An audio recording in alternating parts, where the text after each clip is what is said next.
הבוקר חיסלנו את עלי לריג'אני. עלי לריג'אני זה הבוס של משמרות המהפכה, שזה חבורת הגנגסטרים שמנהלת בפועל את איראן.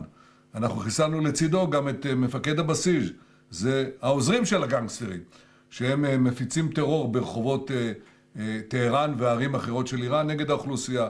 גם שם אנחנו פועלים מהאוויר עם מטוסים של חיל האוויר, עם כטב"מים, וגם שם פועלים.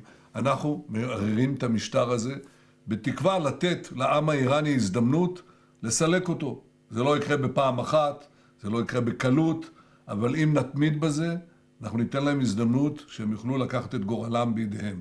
במקביל אנחנו עוזרים לידידינו האמריקנים במפרץ. אני שוחחתי ארוכות עם הנשיא טראמפ אתמול בנושא הזה.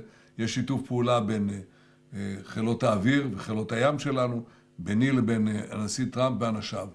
אנחנו נעזור גם בהתקפות עקיפות שמייצרות לחץ אדיר על המשטר האיראני, וגם בפעולות ישירות. יש עוד הרבה הפתעות, בתחבולות נעשה מלחמה, אנחנו לא נחשוף את כל התחבולות כאן, אבל אמרתי לכם, רבות המה. עכשיו ביחס לדבר נוסף. הדבר החשוב ביותר לנצח במלחמה זה מה שנקרא בלעז tenacity, ובעברית נחישות. נחישות, נחישות, נחישות.